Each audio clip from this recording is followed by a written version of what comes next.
Welcome, everybody, to another episode of Inside Scoop with Alex and Jeff. I am Alex Dingman. I am Jeff Doss. How are you guys doing? Welcome, Insiders. Hope everyone's doing great. And we're excited to have you on an awesome show. We're going to have some fun discussion, a lot of different topics. Yeah, as we talked about at the bottom, as you can see, sport karate trigger words is going to be part of what we're talking about. Just some words. Yep, that'll be one topic. Yeah, we're going to do a fun little kind of rapid fire on the different topics and what we're thinking right now and what's going on in the world. If you are joining us, comment below. Let us know you're here. And if you want to ask us any questions, let us know. And we want you guys to be involved. So if you think we're great, let us know. And if you don't, I don't know. I kind of maybe don't care. But you can let us know that we're great anyway, even though you don't like us. All right, so we're going to get into some things about our sponsor, Virtual Fight Tour. But first, guys, how's everybody doing? Alex, we haven't really done this in a while. How was your Easter? Dude, I was just thinking the same thing. I was like, bro, we've always got this thing that we've got to talk about. We've got this guest that we've got to come on, and we always have great guests. Shout out to Alex Lane. That was a great show last week. That was a great show last week, yeah. Right. But I feel like, man, you're the person I see so much that I really just don't even get to catch up on. Right. That's right. I mean, one thing it was like your buddies from 5-6 years ago. Like, wow, man, we haven't caught up in a while. I see you every single week. Right. Oh man, right. I'm doing great. Easter was great. Same here, man. You know what? I'm going to tell you one little tidbit about Easter that my mother-in-law does. That's kind of cool. So the kids do not do Easter egg hunts, right? Okay. They don't do the egg hunts. So we kind of did for a while, and we kind of did this other thing, and the Easter egg hunts. So then she stopped, and what she did this really cool thing. The kids plant jelly beans in her landscaping, because there's no flowers or anything right now. There's nothing. Right. It's just there was snow on the ground a couple days ago. Some craziness. So there's no landscaping, right? So what she does is she gives them a little pouch, a little thing of jelly beans. And they just kind of dig a little handful. I'm telling you, this big, right? Tiny, literally the size of your hand. And they just kind of dig, and they put a couple jelly beans in there, and then they cover it up. And then they go over to the spot and they dig, and then they cover it up. And then what she's doing is it's cool because she videotapes oh, where are you putting yours? Oh, this is going to be fun. And then on Easter, what's supposed to happen is then they grow into candy. Oh, wow. Oh, it's kind of cool. Cool touch. You don't do the Easter egg hunt. You just go, you plant jelly beans, and you go back, and all of a sudden there's your candy. It's the same thing. That's cool. That's cool. Right? That's cool. I like it. It's kind of cool. Here's what my kids did. So my kids, they go, oh, we're supposed to dig and then plant the jelly beans? So they just dig a big hole and then just dump all of them in one spot. Awesome. I'm like, I don't think you're supposed to do it like that. I think you're supposed to plant them all around the yard. And my daughter goes, but Daddy, if I just put them all right here, then all my candy right here will grow. Smart, yeah. Can't really argue with that logic, right? I mean, it kind of ruins the fun of going around and finding them. But hey, I will definitely pat you on the back for figuring out a way to circumvent the system to get yourself some more goods. So go ahead. That's right. Yeah. And then my son, my son's eating them, and I'm like, no, you understand? You don't want to eat them. He goes, but Daddy, I thought we were supposed to get candy. Yeah, I know, but the idea is that you take this little candy, and then you get big candy later. So, and then last thing I'll say about this, my son who's 3, right? My son Zachary's 3. He was on the show a couple weeks ago. Popped in, right? Yeah, right, Jim. It is sound logic, right? So, Zachary, I'm not kidding you. Without exaggeration, it had 10 to 12 lollipop suckers throughout the day, right? Wow. And I'm just like, this kid's wrecked. At one point, I'm like, where is he? Where did he go? And he's got double fist, and he's eating 2 in time. And I'm like, kid, you have to stop, right? So yeah, he had some. I love it. I But love that's it. That's That great. was the end of my That's good. Easter. That's good. Yeah, I we hope had you had a we good had a, one. What was yours like? we did. We had a great one. You had a good Great Easter service? Easter. Did you go to Easter service? Yeah, ours was We at had a pretty good one, man. we did too. We had one.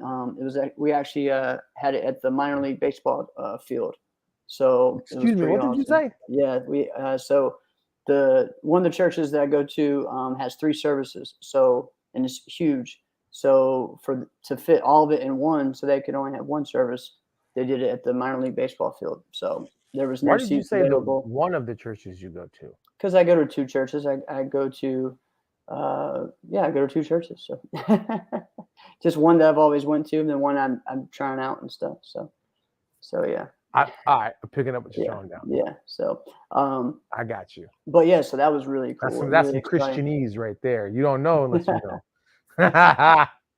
But and our kids are bigger, so older. But they wanted to do still fun doing an egg hunt, so we did it at night. And Did an with egg hunt at everyone night. had with flashlights and stuff. And yeah, that was fun. It was a lot of fun. So It reminds me of going snipe hunting at Conroy's. exactly, that's exactly what I thought it was too. Well, and what's Is that funny what is you that thought of when you were doing I that? was like, because guess this is what they had. They were getting bats, and they had air what do you call them? Air rifles, air assault rifles. Yeah, Stop. yeah, shooting each other. So Wait, yeah, they so were it was shooting each interesting. other? Yeah. Hey man, this is what Why? teenagers do. All right, it's fun. I mean, all right. That's cool, I guess. Yeah, it was cool. So wait All a right. minute. So we're talking it's probably like 9, 10 o'clock at night. Yeah, about 8. Yeah, 8:30, something like that. Oh, that's right. So it gets Yeah. dark early. It's dark now, right? Right. So 8, 9 o'clock at night, and they're out trying to do an egg hunt But then and stealing each shooting other's ones. other people so that they don't Yeah. get their eggs, or just Right. like, hey, you're standing Mostly there. it's just for that. Yeah. Ha! I mean, that's what you do to your That's brothers a and lot of sisters, entertainment all in Yeah. one. Yeah. So All right, it was a lot of fun. could get involved in that. That could be cool. So it was a lot of fun. All right, guys. So we're going to go ahead and talk about virtual fight tour. So the big thing that all the hype has been about is put up or shut up. The men's teams, next level already put up their $1,000. Guys, you can go ahead and get registered now. Go to virtualfightour.com and register. If you click buy tickets, this is your time. You can go ahead and register for it. Don't talk about it, be about it. So we've seen at the last tournament, some good teams compete. Now we're looking at the opportunity to get an even bigger pot. We know that at the Battle of Atlanta, it's going to be a lot of big teams. And I think we're going to see more come out and get registered as these next few months kind of go. So let's go ahead and start doing that. That's where the hype is. Who would you like to see do this? I mean, yeah, I want to see a lot. Bring me a me big too. picture, Jeff. Don't we want all of the teams to be All there? of the teams. Yeah, all of them. So again, I literally if you this don't want to week. be the best, then why are you competing on the circuit anyway? You know what I mean? So or even against the best, learn. Remember what we talked about last week, right? You and Alex shared. You went to tournaments. If you weren't on a team, you were trying to get on a team or pick up a team just so that way you could fight against the best, right? Alex said Right, he that fought was with your other way. people. It wasn't even Exactly. like being on the team No, for it was just, fighting was hey, not the goal. Being on a team for fighting was more opportunity to fight, not because you went to more events. It was because now you got a chance to do another division in team fighting, and the and go only against people who are better participating people. in team fighting were the best. Right. That's why it never really made sense to me. People who are like, I'm not quite sure if I'm ready to compete, but maybe I'll do team fighting. Maybe I'll do my division later. And I'm like, that is the most backwards logic, right? Right. But people like that. It sounds good to them because now when they're on the team, it's not just them out there. If they get smoked, it's not over, right? Right. That's but true. It is. Right. Here's a team. But I had this thought. All right, go ahead. And tell me what you think. So about the VFT, because I know Jesse said you gotta be on a team. You can't just like switch teams and this person Right. from that team and this. But what if, and I don't know the answer to this, what if there's just a group of guys who just aren't on a team at all? Maybe that, because I don't know. And I think about recently, because every tournament has it, where there's a pickup team. But it is very rare that a pickup team makes it through a couple of good teams.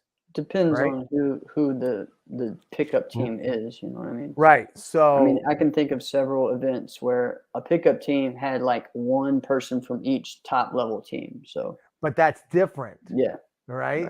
Right. But I mean guys who were never on a team. Right?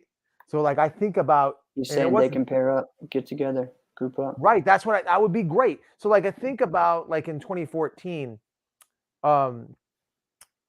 who was it? Josh Smith, Jamie Cravens, why is it blank in my mind? Jim Haymore, and then Ross Cook decided, hey, it's the US Open. Every team in the world is here. We'd just like to get around in.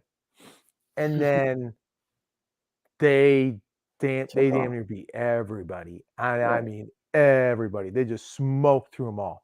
Jim Haymore was spin kicking people on backsides. Yeah. Ross Cook blitzed through the world, right? And really they beat a few top teams. They beat WKF, right? They should have beat JPM, and it should have been them versus the All-Stars in the final. It really should have been. And I think about it like, why not?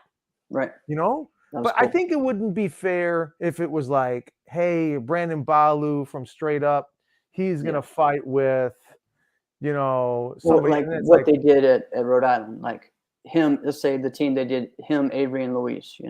Exactly. Like that, right? Exactly. Or like the team that all I right, remember clearly, was guys, at, this is okay and within the rules, but we know all three of you guys are on different teams. We all know you're making up a team, which is cool. It's fine. But for this event, I think Jesse's right. Like that's not cool, right? Because then we still don't know if that team wins. Then we're like, well, then we still don't have the answer. Who's the best team? So one of those teams I always think of. I think it was New England Open. It was Ross, Cass, and Greg Betlock. That was a cool team. They did a good job. I remember they beat Proper for the final on that one. They had that was a really good collection of chemistry. Yeah.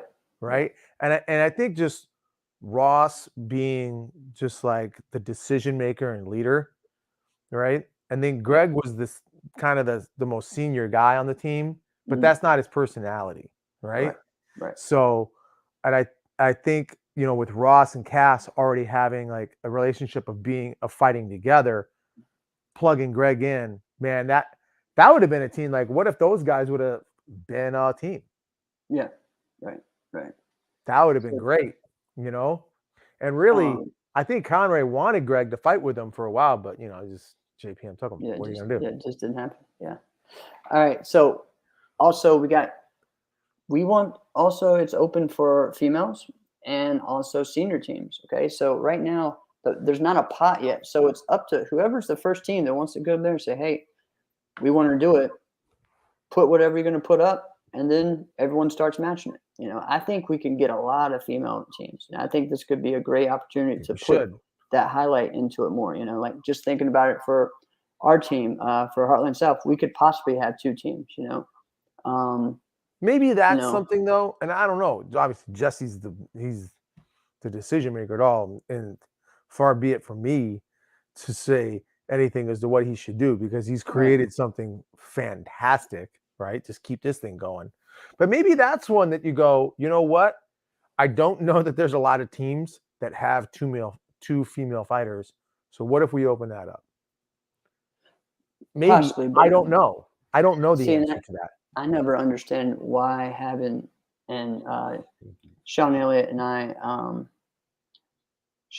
always talk about, it's like, what's the point of picking up one female when it takes two to have a team? So most teams, if you're going to have females, pick up two. Just makes sense, right? So But yeah, there's a pot already for men, so that's 1K. So we're figuring out what it would be for women and senior. And I think too, I didn't really get to talk to Jesse about this part, and you and I to talk like, what's the rules? I think whoever is that first team that says, hey, just 3 men, 35 up, or maybe it's 30, 130, 140, 150. I don't know. I'd say if you want to do it, that first 35 and up. team at least puts it out there that, I like 35 and up. I think 35 and up, it's hard to find. There's not a lot of guys in their 50s right that are fighting. The 40s, the 40s look are great. good though. Yeah. I looked at I was telling you this when we was at AKA, and I was looking at the 30s, and I'm like, I don't know, maybe I do want to come back. And I looked at the 40s, and I was like, never mind. That's right. These guys are amazing. But man, so I mean, I think you guys, if you haven't checked it out yet, go ahead, go to virtualfighttour.com, get signed up, contact Jesse. Brian, yes, Willie Bam Johnson is part of the MMA point fighting. All right, just to answer your question there. All right, so now wait a minute before we leave the VFT team topic. Yes, sir. Well, I kind of talked to you about this off air. Oh yeah. What if, right? No one's on a team. What if there's a Legends team, right? Ray, Jason, and Jody? Well, Ray's on a team. Okay, so okay, let's Ray's say on a team. Jody, all right. So let's say you Jason, go Trevor, Jason, and Jody. He's technically on All-Star, but yeah. But you see what I'm saying? But I know what you mean. Yeah. All these guys north of 40. At first, people are going to go, oh, man, come on now. You got guys north of 40. Heck, Jody's going to be 50 in probably, a year and a half? You know what I mean? I still don't think many of those guys want to fight him. I know. You know what I'm saying? Yeah, I mean, there's a handful of guys who would be like, yes, I think I could beat him, right? And I think all of them would probably love to fight him. But damn, could you imagine? That would be cool. Even still, like right now, just put up the Legends team. Like, you give Jason Burrell 90 days to train for anything. Watch the hell out. Right, and especially in a team type thing too. Remember how I think they can make some when he did the Kumite Classic thing when they had the 10K thing, and they made it all the way to the You're finals. like, where was Jason Borelli all year before that? He didn't even know he was around, and he went in and was freaking magical. It was awesome. Yeah, it was like watching him back in like 2004 or something. Exactly. Great. Yeah, which to me is still that again. Still his best year. So, all right. So let's go to the man of the week, Bobby Cerrunio, the third, man. This guy, golly, congrats, man, on your Bellator, your second Bellator. You guys didn't hear, Bobby Cerrunio had one awesome counter, it was almost a counter blitz knockout, right? Right. And just made the whole jaw and head just go jiggle, jiggle, jiggle, right? And the dude was just like sitting there, like, oh yeah, it was done, right? It was awesome. It was awesome. What's one thing that people haven't been talking about either is that was like the main event of the prelims. That was the last fight of the prelims. So by that time, everyone's filling up. For a person who's only his second pro fight, the crowd was just like, he brought the crowd. So he's a very valuable fighter to Bellator because of, look at there's at least 200 to 300 probably people there for him, so, and it sounded like a lot more than that because all I heard was Bobby, Bobby, Bobby. It was great. So I believe it was in the second round, and maybe it was the first round. I don't remember, but he took him down. Yeah, it was second round. He took him down. His wrestling is so good. Reminds me of like watching GSP because he uses his closing distance from point fighting and his great stand-up skills to learn how to close the gap and then take for the takedown. Instead of just closing that for the punch, he knows how to use that blitz in the same way to do the takedown, which is he goes something through. Right, and which is something that GSP, said, "This is how I became great at wrestling is from my karate background and knowing how to use the blitz." Which again is to me, he's just in a whole nother level. GSP is because of someone who went from no wrestling at all to becoming probably the greatest wrestler in MMA. And it was just crazy. Now of course could be even stuff, but again, Bobby has a background. Was a great wrestler in high school, wrestled some in college, and his dad, his school, they create some great fighters, great wrestlers. They have a wrestling program, sport karate program, a Kaju Kimbo program. So big shout out to Cerrunios. You guys keep killing it. His takedowns were amazing. He had several slams. And just being able to go up and down, his ground and pound was great. And just overall, it was a great fight. The other thing too is what people that were just seeing the highlights, that knockout came after maybe 20 seconds after a groin shot that he took. So he took the groin shot and needed the timeout to, get situated, and then boom, knockout right from there. That's Great. important to understand is getting the full context of the match. Exactly. Because I didn't see it, real time. I didn't see the full fight. Yeah, I watched it live. Yeah. Right. And a great example of that is, he's had a number. He's had dozens upon dozens of great knockouts, which is Raymond Daniels. He's had dozens of those. But there is one that's above all of them, and that was, the most, videoed one, which was the one in Glory when he did, the two-touch sidekick and knocked him out. Yeah. People forget that he almost knocked that guy out with a punching combo right before that. Right before that. And probably could have, right? He probably looked at it and goes, I probably could have knocked you out. So I know whatever I hit you with next, you're going lights out. Yeah. Brilliant, genius plan on his end to do it like that. So all that to be said, the context as to what was going on in the match beforehand, that's important.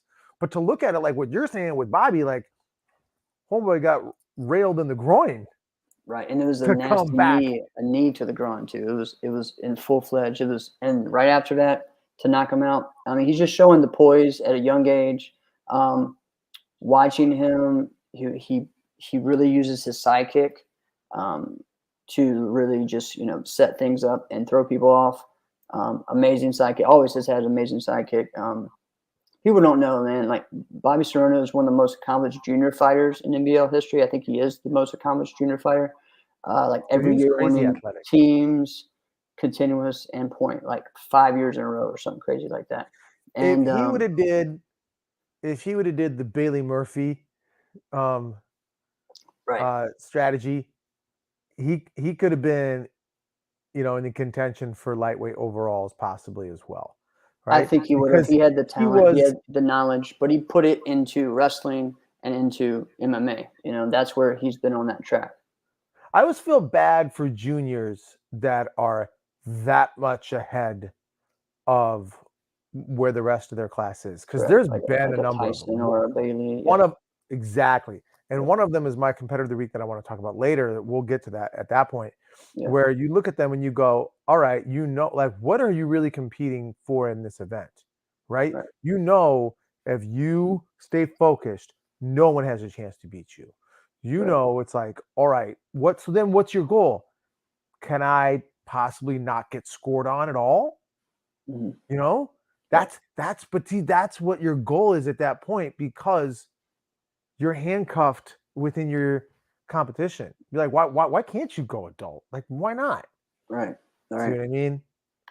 All right. So what are some of the techniques that you feel like from the point fighting style transfer over real well to MMA? Blitz. The blitz is key. People say no, but look at what Michael Page has done with it. Yes, exactly. Right? Michael Page does it. I think Michael Page, I've said this before, I think he's a better MMA fighter, full contact MMA fighter than he ever was a point fighter. Yeah. But he couldn't have done it without his point fighting. And that's not to say he wasn't a good point fighter, right? He absolutely was a fantastic point fighter. But it's like, all right, when you would sometimes watch him and then he'd take third place in an event, and you're like, well, yeah, that's like the rest of us. Right. We'll win a division, we'll win a grand, and then someone else will beat us. So like, you're not the elite, right? You're just like kind of like the rest of us good fighters.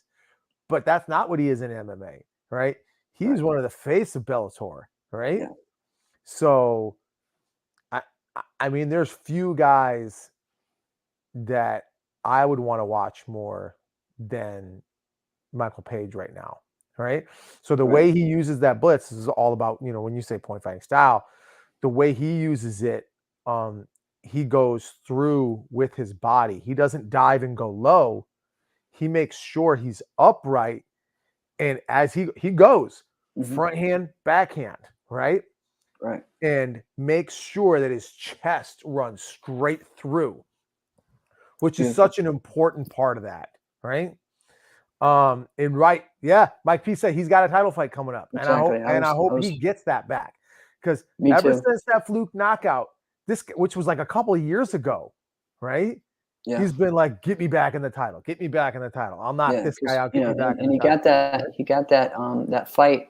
He won that fight in a decision. It wasn't the prettiest, but I think he needed a win like that though to show that he could grind it out and say, I think that's what shows an all-around fighter. Like you're not going to win them all by a pretty knockout.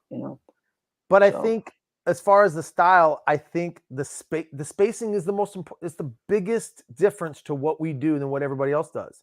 And speaking of, there we go. He says it again. Dean Barry. This guy, his point fighting style and his full contact style are different than anybody. Like, you get a chance to watch him as a point fighter, you look at it and you're like, this is really weird, right? This is a little different, right? And he finds himself winning, right? Like, he'll kick a few people in the head. Like, he'll do it like multiple times in the tournament. And you're like, this kick really kind of looks a little garbage, right? In comparison, right? To like some of the other guys out here kicking. How are you kicking people in the head and these guys can't? It's just so interesting the way he does it, right? But it is intentional, right? I've talked to him about his training. I've talked to his coach about how he approaches it. Mm-hmm. He works very well within the skill set that he has, right? So I can't wait to see his fight this weekend. I want to see it, right? Because this guy, I'm excited. He's been for a few years trying to get in to something without any fights, guys canceling on him. Yeah, but the spacing is key, and there's some young guys right now in the point fighting world that, man, I mean, what if they decided to go full contact, and really do it? Well, right now we keep forgetting about so many different people that are working their way up to that pro level. We're getting people, we have Hope Chase, Bridget Chase from the NBL scene that are in Invicta, which is the #1 women's league right underneath, UFC. It's kind of like the feeder system, right? Both of them are in there. Raw just had Mihaela Keller on, and I had talked about her before. She's won several amateur MMA and kickboxing titles and gonna start going into pro very soon. So, or possibly already had her first pro fight. She uses that spacing and timing from point karate. Speaking of someone, hey, are you gonna be a great karate fighter? Yes, you are. You're going to be because that's what. No. We asked last week. We're talking about. Yeah. We're talking about right now some of the great women fighters in karate. Yep. Hey, you had a karate class today, didn't you? Yeah. How'd you do? How'd it go? Amazing. Okay. All right. You going to bed now? All right. Give me a hug. All right. Awesome. Love you. All right. You got to go. Love you. But we have Mihaela out there. We also have Jerica Trias, who was on Proper All Stars. She has One, she fights for a big group out there, LFA, which is a big group. You know, we have Ross coming in with Karate Combat. Robbie about to fight for Karate Combat. So I want to see Robbie do that. We are seeing that point fighting style in full contact. I think, and again, I think it transfers over in MMA, transfers over in full contact, transfers over in this karate contact. Even in different styles, like even like point fighting, we're seeing point fighting get more exposure and popular in TKD, in Taekwondo. You know, there's a big push for. They changed their whole system based off of how point fighters fight. Exactly. So we're really seeing that influence. It wasn't for the best because they're using like a lead leg. Like they were better off just staying with the style they had because they're using their lead leg. They're doing all of the worst things about sport karate fighting. Like all the things that you're like, I like the lead leg because that's stand point fighting. Right. That's what they do. They don't do any of the good stuff. They just do the bad stuff. Okay. Anyway, am I right? Am I right? Right. Except the front leg side. I like the front leg side. But they don't side kick. I know. Nobody should ever just complain about a front leg side kick to the body scoring after watching a TKD side kick. Nobody should. Mike, Ross has not fought yet. That is coming up soon. I think they're getting a date set up from what I heard, or they already put it out.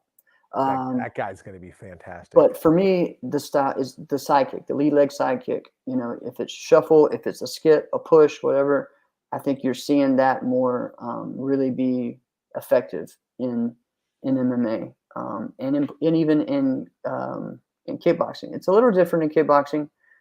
Because you know you have someone coming straight at you at first, you know you're hitting them with the side, but a lot of times they're able to wear you down with the leg kicks, right? That's what we kind of saw with when Raymond got into it.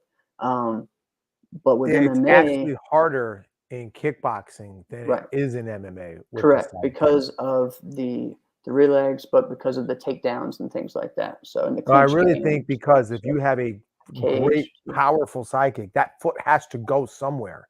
Exactly. And when you're done, it's likely going to go down. And when you go down, pow, that's when they just destroy that leg. Right? Right. So they'll eat a side kick if they feel like they can take it and not move back too much. Right. And then just rail on that leg. And then that's why I feel like Ross Levine's going to do great, because try to rail on his tree trunk legs. Yeah, exactly. You know what I mean? Yeah, no, he hasn't fought yet. Ross hasn't fought yet. But all right, so guys, like go out, support these guys. I know there's Isaac that was on Gypsy. He just fought, had a great MMA fight. There's a lot of guys that are doing MMA right now from sport karate schools that are doing great. I got a question about that, Jeff. Yeah. And we didn't talk about this yet, but is there anybody you feel like, you know what, this person will be great? And we've talked about it a little bit before. If they went MMA, is there anybody fighting right now? Brandon Buller. You feel like that's an easy one. MMA? Yeah, Brandon. Brandon? I said Brandon. Brandon's one. The other one.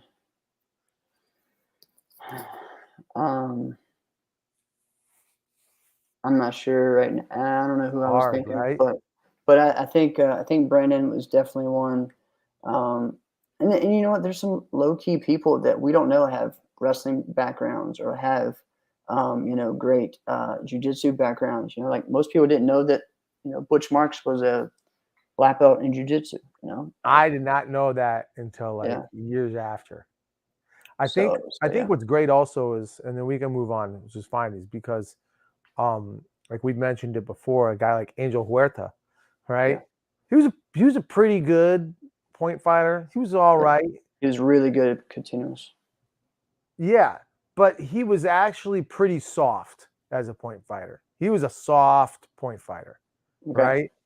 Like he was the guy that you'd be angry about. Oh, let's put it like this: he took a page out of the Latona brothers playbook. He was on the floor all the time, right? Well, all right, that's also a little different too, because he was coming from the NBL background. But you wouldn't expect him to transfer to MMA Mhm. and be even better. You Right. would not have expected that based off of his point fighting style. No way. All right. Mhm. So that's where it's like, all right, you could be better than. So maybe, I don't know, maybe there's some middleweight guys, maybe Devin Hopper. Yeah. So, I see, I'm could see thinking if some Devin guys like Hopper, that. Yeah. if Devin Hopper shed a bunch of weight Right. and really stuck to it, I could see him being great. I see. know? I mean, we had Chad Cannon on. I think Chad would be great. He still has some years to do it. So he's an athlete, man. So he's an athlete. There's some guys that are athletes like that I like to see. Those gypsy guys are all athletes. I tell you what, They are. It's crazy. all of them are. All right. Chance Turner is one of the most athletic guys that I've ever fought. All right. So I said 2 minutes. We're going to do 90 seconds. So I need to change this, but That's no problem. so. All right, you right, coming so to me this is- first? So this is what we're doing. Explain to them, everybody, what we're going to do as I get this set up. Sure. So Jeff has some and I have some just general, just like rapid fire words. Like you hear this word, what are the things that pop in your head, right? And they're all things that as a collective group that we have, right? We hear all the time. We talk about it amongst ourselves, or people will be like, "Oh, you do karate? You do karate? What about this?" Right? And you're like, I want to stick a rusty fork in your eye, right? There's that. It Or just- there's ones in sport whatever karate. your feeling is, right? But Right. you have a feeling and an opinion based off of those trigger words. And that's kind of what we're going to do. We're just going to be like, you know what? We all know them. We all have them. Let's talk about them. Yeah. All right. All right. So Are you want me keeping to time or go am I keeping time? first? Let's see. I guess I'll keep time. So we're going to do this in 90 seconds. You and you keep guys, time? yeah, I guess so. All right. And you guys can chime in. Please chime in. So this is going to make it fun. So we're going to do 90 seconds. We don't have it where we can have it on here, so we'll make it work though. All right. So first one. Am I putting the thing out first? Are you? Yeah, you're doing it for me, right? Yeah. All right. So this is the first because I know how you hate this Here one, we but go. we all get this one as martial artists. All right. Ready? Bruce Lee. Boom. Freaking overrated. Overrated. I can't. He annoys the hell out of me, right? Because he was so great at his theatrics. And if it wasn't for him, martial arts would not be in the exact position it is. I don't want to say it wouldn't be in America today. I don't want to say it wouldn't be that. No, he definitely had a very integral piece. Without him, it would not exist the same way it does in film, because that is clearly what his focus was as a martial artist. But let's be real, right? His martial arts, right? What you saw him doing, right? It was pretty basic stuff, right? And when you hear the Paul Bunyan stories of him, right? That's what they are. Yeah. That's exactly what they are. They're all Yeah. Paul Bunyan stories, right? And you hear them, there's just like, oh, his forearms were just ripped. I know some guys with some ripped forearms, right?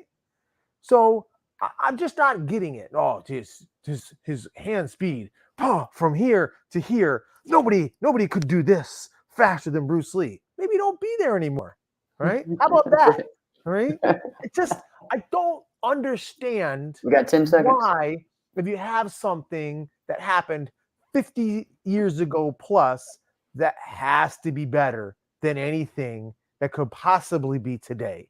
It doesn't make sense. Guys are bigger, faster, more skilled, and stronger. No. Your average black belt today can have way more skill than your average black belt of that time. What you had to go through then might have been I don't want to say might have been. It was a lot more grueling, right? Than what your average black belt has to do today. But let's not kid ourselves. We're better in martial arts today than we were then. We can do more things. Yeah. We've seen like the greatest thing, the unstoppable moves then. Those are purple belt moves today. Right, and we've been able to evolve. It's not just stick to one style, do this or that, which people say is an influence of Bruce Lee, which I give him that. But Listen, still, people can hate me, but the guy's overrated. all right, next one. All right, so this would be more of a sport karate one.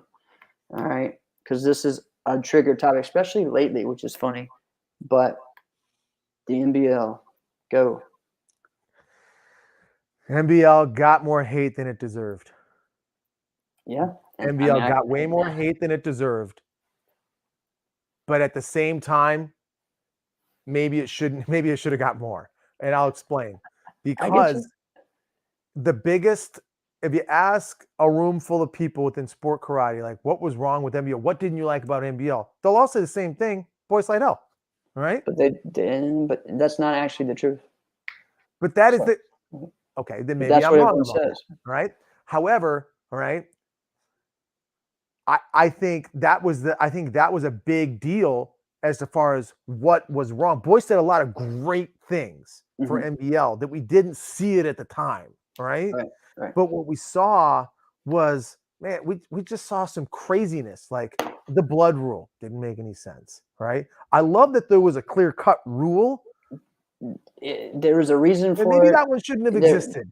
Right. There was a reason for it because of, again, what we talk about, trying not to get caught into the boxing commission. There was the reason why with that, right? I get it. And actually, even in Canada, especially Western Canada, that rule exists up there. Or there's not even head contact allowed for like kickboxing and things like that. So there's a lot of things where, when you're trying to coordinate something for different areas, not just one, it's a little bit tough. But so, yeah, so there's that. One thing I want to add, in its essence, and the reason why people are like, well, why do you lose all these tournaments? Because if you are a tournament promoter, what do you want to do? You want to make your tournament as high as possible, right? Keep making it bigger and bigger and better, right? There was kind of a glass ceiling. There's kind of a stop, with NBL because it was cement. Cement, because you couldn't really go. The biggest one was Super Grands. It wasn't really anything past that. So that's where I feel like, in that part, there's a little bit of you're going to get those people that go. But then the one thing the NBL did better than anybody was picking up young promoters and helping competitors become promoters. And we saw amazing events that pushed the sport forward because of that. And it's ironic, and then we'll leave, that you pick up all the young promoters to keep the youth and to keep the future of the sport going and the future of the organization going, and yet it's gone. Right. So yeah, it's ironic. It is. All right. We got one more for you, I guess. Two more. Okay. The word chamber. It means a lot of things. I love the word chamber for what it is that you have to do, because there's lots of different chambers. Man, I was working on my chambers today when I was in the gym, right? The fact that I was able to get to the gym today in my stage of life right now, that's amazing. And I had to be at 5:30 in the morning, I'll tell you that, right? So, but yeah, I'm working on them there, right? Because I love the way I love a great chamber. But sometimes that can be a negative. When people hear chamber, they hear, oh, somebody got 2 points for a sidekick because it was a chamber, right? And I really don't like that, right? So, like, someone who had one of the best chambers that I liked a lot, and I better go fast with this, was Justin Ortiz. Justin Ortiz didn't have a tight chamber. He had a chamber that was high but was out in front because he didn't want heavyweights jamming him and coming through him. He was smart, right? So he would chamber high, but he'd put the chamber out in front, like far out, so he's not going to get jammed and pushed almost over. half extended. Exactly. Yeah. So, but it's already half extended. Right. So if you get a heavyweight running through you, but you stop him, why shouldn't you get 2 points? Oh, but you didn't fully extend. Yeah, I know I didn't fully extend because I can't, because I just slammed my sidekick into a human person, right? Yeah. What did you want me to do? Break through their entire body? What about all the times people get punches that come like this, right? You give someone a defensive punch. You'll give them 1 point for just doing All right, this 5 with your seconds. hand. All right, but you stop someone with a side kick midair, you don't get 2 points. Which one's more And difficult? time. Oh, okay. So one point for me I want to say is I think people don't train their chamber enough, and that's You the said biggest it. thing as a kicking person. How you Actually, gonna kick? You're not gonna chamber. It doesn't make I sense. think you should try to, if you're going to work on a side kick for 2 weeks, don't even do the side kick, just do the chamber. Then you'll get better. So that's a little tip. All right. Next one is prize money, right? Let's go. So prize money is interesting because I feel like prize money, you can't take it away now, even though they did. So, I was talking with my boss about this one, and I don't ever want to, work for a different. I definitely want to stay in the same industry I'm at, but I don't ever want to work for a different company because of his commission structure, right? And he says he cannot change his commission structure right now, which is phenomenal, right? It's unheard of what my commission structure is, right? Should not happen. As a business owner, you'd never want to do that, but he can't change it now. What are you gonna do? If you change it, everyone who's currently there is going to leave, right? Yeah. You'd have to bring in a bunch of people who've never heard of you before to do something different. So if you do that in sport karate and go, nope, the only people who get prize money are the overall winners, people are going to be like, well, you're horrible at what you do. I don't want to do this anymore. You're whatever you want to say. All right. But the people coming in, they might just accept that culture, right? We And be did. like, We well, that's called just what it is. Yep, we called it, Drew. You're right. And that's Yes. exactly what's going on. And I said they were never going to bring that thing back. But Alex, here's the deal. We say they haven't done that in fighting, okay, but they've done it in forms. They used to give runner-up money for forms. They don't. They used to give more money for divisional things. They used to give division money.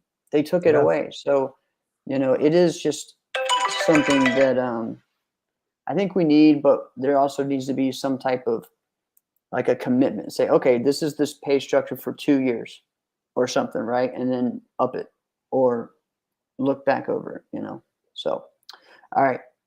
And I don't really know. I don't have yours down, but Was that the last one? That was the last one. Oh, I got them. Let me see where they are. All right. So I had 4. Which one we want to do first? I know what I want to do. Let's see. Let's do it, Jeff. Right. You got intros. All right. Sport karate intros. Again, Jeremy Roque just put out a tweet, or sorry, not a tweet, a post on Facebook saying, he went the whole weekend, and it just showed, that of course a fighting only tournament, that we don't need intros at sport karate tournaments, which is great. So I think intros for traditional forms are very pointless. I don't see the point of them anymore, especially since all you need to know is the name of the form. Also, it just takes up time, especially some of these traditional forms. And you find people like saying the intro outside the ring, so that way technically the time doesn't start, so they don't get DQ'd. In NBL, it was, that 3 minutes was, big. You do super MP, you're going to go over if you do an intro. So I think you don't need them in traditional. I think for junior, first timer competitors, it's a good thing to do for that confidence, just to get them in there. But I think that it's just something that has kind of gotten so basic and routine, especially in open. They really walk forward. They say 2 words and then they walk back. If you're gonna use that time, then use it to get the people hyped, right? Watch someone like myself do an intro, watch John Belair do an intro, watch Matt Emming, watch people like that do intros that really get people hyped. David Douglas, my name, it doesn't matter, things like that. So I think a good intro, like Drew says, can set the tone. But guys, please be creative and don't be silly. I don't need to see you fix your uniform. Oh my gosh. Yeah, if I see that again, I don't know. We should have something like you should do your form on like Legos or something like that. I don't know. All right, next one, nighttime finals. Okay, so I have a love-hate relationship with nighttime finals because I think great nighttime finals are what our sport needs. Crappy ones, which we get more of, we need less of. We don't need those. So we could say that with anything, but a good nighttime show should be about 2.5 hours. I don't think once we're pushing past that, it's too much. Some have been and been great. I also think the use of a stage is a little Overrated. It's overrated. I think there's ways to do it, to where you have stadium seating, which is hard, I know, to get, but there's ways to do it. Right. And it's safer for not only the fighters, but even for the forms competitors too. Who was the last finals you went to that was 2.5 hours? Mine. No, I don't know. I think Mike Welch had his was 2.5. Mike's is because him and we worked together. You guys use the same format. That's why we use the same format. Same thing with Slugfest. Several different ones like that. We use the same format. There's some other ones. I know that Gators always had a good one. Greg Beaver down there in Texas made sure his was on time. Then there's some that are just way too long. I like the whole thing of putting the highlight on certain people and the importance of it. But could we maybe do less of it, or not every event has to have a finals? I think that's the thing. Not every event has to have it. I like the way they do Irish Open at the end of the day. Do more of that.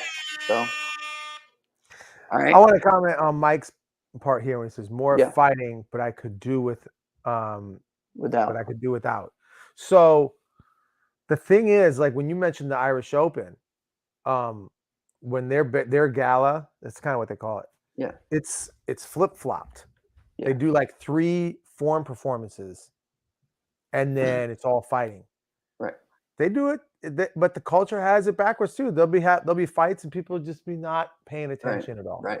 Exactly. So it's interesting. You can't just say, "Oh, if you was all fighting, people would pay attention." That's not necessarily the case. That's not true at all. No, it needs to be a well-balanced show. You don't need to kidnap us and make us watch whatever you put out. We can do whatever we want. You don't have to keep us here.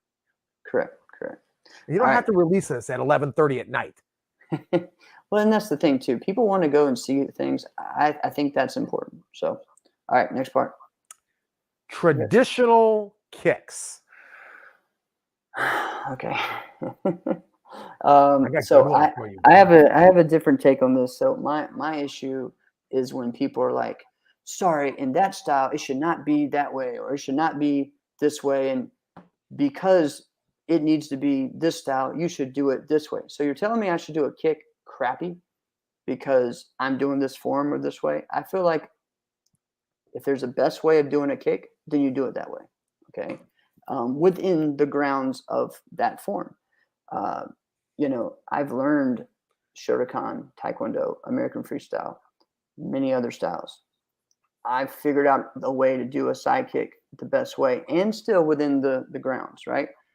So I just feel like use that tradition, but also like don't get stuck in that. Like, I'm sorry, but I point my toes in my front kick. Okay, well, I'm sorry, I don't think that makes any sense. I feel like hit with the ball of your foot. But again, some people have it in their style to do that. I think, we've found out different ways. Like if you want to throw and lock a side kick, there's different ways to do it. Some people say you have to keep it here and go straight out. Some want to pull it up and then rotate over. Figure out what works best with you and make it work. But kicking needs to be shown more in traditional forms. I think that's the biggest problem, is that we don't see enough of it. And, that's just my take. Yeah, it is an open tournament. It shouldn't be judged in those particulars, but it usually is, I don't know what you think about that. I don't know if I surprised you on that one, but. No, you didn't surprise me. Yeah. I would have probably said just about everything you did. One thing I'll add, and then I'll let it go, is martial arts I'm going to umbrella martial arts, not sport karate. Martial arts has a way of standing in the way of progression in the name of tradition. Big time. Like, oh, no. What This is the way Gichin Funakoshi did it. This is how it must be done. This is the best way. Like, oh, so for decades, nobody could have thought of anything better. Right. Nobody could have done anything better. Right? And I heard that's this quote one time, and this was shockingly, it was NBA related, right? Oh. Gilbert Arenas. If anybody remembers Gilbert Arenas, he was one of the best basketball players in the world when he was playing, right?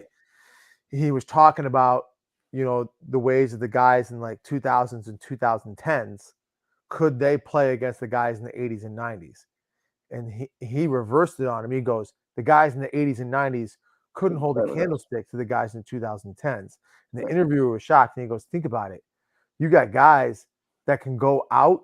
You got power forwards and centers that are shooting threes today. You got guys that are ball handling, all right, like crazy passers. You got guys back then. The only person who could ball handle, there was one guy on the floor from your team who was a legit ball handler. That's not the case now. You have got all 5 guys can do that. How do you stay in front of a guy like that? You just can't. You cannot stay in front of a guy like that. So we have the same type of idea. We were talking about that earlier when I was talking about the Bruce Lee thing. The skill set's so much better now. It's so much better. Why do we have to think that it was, oh, this is the way, this is tradition, so it must be better? It's not better. Right. There, you create a format, and then you evolve and improve from within that format. You know, I mean, that's what the tradition is. So, yeah, I love that. All right, one more. We got one more. All right, last one. This could be the trigger of all triggers. And then we got to do rapid fire on our competitors of the week. So CMX. Oh, God. So this is a funny question because I was helping one of my students get registered for the Battle of Atlanta. And I was explaining how to use the term CMX. She was like, what? I was like, oh, God. I have to explain this. Creative Musical Extreme.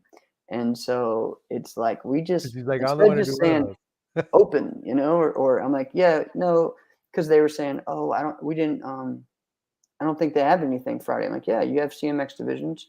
You have a Creative Musical Extreme division. Well, you told me not to do Extreme. I'm like, yeah, but you have Creative Musical Extreme. They're all done on Friday. Oh, so it's just those 3 different types, and you call it CMX. Like, yeah, that's what CMX is. So it's just silly. It's just another way for us to make things shorter or whatever. But my idea, as far as it's open. It's open forms. You know what I mean? That's where it is. And so it's an open style. So that's, you know, when I say we have traditional grands, we have open grands. You know, in NBL we use the term contemporary. You know, I'd just rather say open because contemporary open was a the little best weird. way to say it. It was the best. Yeah, just open. We should really just go back to that. Traditional, open. Right. Am I right? Right. It's cool. So, but it would make so much more sense. All right, let's get into our competitors of the week, and then we are finishing up, guys. All right, I'll go first. Yep. And I'll go rapid fire with it as much as I can. So talked about early guys that were in their juniors who were just like, you know, there was a ceiling because there's only so much they can do. They can win their division. Maybe they got a couple of guys that they can like find to do junior team fights with. But other than that, you know, they're the best junior black belt fighter in the world. And one of those guys for their last year in the juniors was Damian Rodriguez. Damian Rodriguez was a guy you watched from the beginning of his last year till the end of it. And you knew like this guy's going up. It was kind of like watching a one and done NCAA men's basketball player. Like, you know, they're going to the pros. So let's just watch them now. Right. Let's see. How do you think they're really going to be? You know, they're going to the pros, right? You already know it's over. They're going to the pros, right? Let's see. Maybe let's get a preview of what it could be like when they're playing prime time. That was Damian Rodriguez, right? Another guy like that I remember who was very comparable was Ross Levine, but I actually feel like Damian Rodriguez, the book was out on him right away because he came after a guy like Ross Levine, right? So Damian was all of that. And I just felt like it was so interesting watching Jamie because he started right away on Team Straight Up. Mhm. Joe Greenhaw Man, is got an eye, man. amazing at finding talent and coaching them up from raw, all right, and then getting them to a very competitive level. You're right, Drew. He was great at fighting and traditional forms. He still is, right? He fought not that long ago, right? Yeah. And That's then, true. he did, and I almost feel like it was a disservice to him being on the Full Circle thing, right? Because look at who was on his team at the time. You had, Cass, Ross, well, Jason at time. let's look at the lightweights. Yeah. The lightweight division was packed. You had Damian, Dylan Suarez, Who's the Hamed Farouzi, Yep. and then there was like 3 other lightweights too. Eventually, later on, Justin was on Justin there. Ortiz, like Yep. all of them in the same division. Victor right? was on there. Victor Suarez, look at that, right? And so it's There's like, more too. look at that, Yeah, John Curtillo, Curtillo. exactly. So, yeah, here's some irony. All those names, John Curtillo is the guy still on top. Right. Didn't think that would happen, right? Yep. Yeah, Kevin Walker. Kevin Walker was a little young, right? Yep. I think, Kevin Walker was still a junior when he was there. But you're right. Yeah, Rusty, Houston all those guys. Thomas. Yeah, Look man. at that. Rusty Yeah. Clark. The classic example of that. All right, well, let's talk about him right now, and then we'll go to the next one. Damian, I remember watching him when he just did his own thing when he was on Miami Vice. Dude was fantastic. Watched him beat Raymond Daniels in Pan Am, and the way he beat him, I was like, this dude's brilliant. This dude's brilliant. He's like a quarter of the size of Ray. How is that possible, right? Right. And he's a fantastic coach. Fantastic. Great right? coach. If you And, really want to get insight, don't just watch how fighters fight. You should watch how fighters fight. Watch and listen to how coaches coach. You will pick up so much information. You will become such a better fighter. You're right. The fadeaway defensive side kicks were great. You will become such a better fighter by listening. Listen to good coaches. Sometimes you can listen to a coach who you don't think is that smart, and you listen to him and you're like, whoa, oh, you're even better than your fighters. Yep. Your fighters should be listening to you more. Exactly. You're brilliant. Yep. Love it. All right. My competitor of the week is Gemma Yuen. Man. So Gemma, one of my favorite kickers. She was on my kicking list. I think I had her number 4. She could be higher. She just amazing flexibility, amazing she wasn't multiple 4. kicks. You had one person who was 4 that I didn't exactly care she might have for. been 5th then. Well, I think I had her higher than she might have been 3 then, actually. I think you're right. Yeah. Gemma was amazing in nunchucks. She came out of after Matt Komoski left Charlie Lee. She stepped in and did team forms with Dave Moss and just stole the show. Adding that little cute factor, but she could kick. But her skill level was way higher. Yeah, and her nunchucks were so just ahead of her time. And there was really at that time 2 styles of nunchucks that were both the same age, Matt Emming and Gemma. And there were 2 completely different styles, really. One was a chain, one was a rope. And then the way they did those styles were different. And so Gemma was very successful as a junior and then moved out, to California, did some things with loop kicks, and has been a successful stunt actress and doing a lot of different things out there. She actually has a movie coming out, which is new, Everything Everywhere All at Once. She's doing that, with the why can't I think of this lady's name? That was in Crouching Tiger, Hidden Dragon, the actress, Michelle Yale, I think is her name. Yeah. So it looks pretty awesome. Going to be a great action movie with everything. So go and check that out. Jim is in there, and several other tricking guys that do stunts now are in there. So she was in the final few. Mickey, you're right. Yeah. Gemma and Mindy at the Capitol Classics 2004 was definitely funny and interesting. Oh my gosh, look at what Drew just said. Wasn't she in the Final Fu? Yeah, the final. That four, was yeah. something that did. No, I can't think of anything that did worse things for martial arts than Final Fu. Final Hey, Fu is Daniel something we Sterling all won need that, to yeah. erase from our memory Gilbert Sterling won that. and then so. bring up around a campfire later. But again, Gemma, really, if you haven't gone and watched, young women, go out and watch her forms. Check her Instagram out. Check her combos, her kick combos. She was able to do, the way she does flips and uses her flexibility and just personality too. That was something that she brought to the table, and she's doing that now in her career now. So She didn't go exploit check when she her was out. really young. She didn't exploit the cute factor. It just happened. Well, all right. There you I go. felt like it just happened. Yeah. I don't Okay. feel like she did the. She always did this little thing. Yeah, she did do that. Always. Did she really? And I Yeah, just missed it. Is that you really just what it missed is? You missed it, but it's okay. All right, I missed it. That's She was fine. good. I'm okay She with could it. actually do martial arts, so it was good. Oh, she was great. Yeah, she was great. But what you started to mention, like the standing kicking, Mhm. that's an extreme lost art that needs to come back. Right. Needs to. Martial arts is suffering because of it. It's yep. But we share that all the time. That's another topic for another pod. So this was fun. I think we covered a lot of different topics. Yeah, we did. Again, guys, thank you so much to Virtual Fight Tour for sponsoring us. Check them out. Go and get signed up.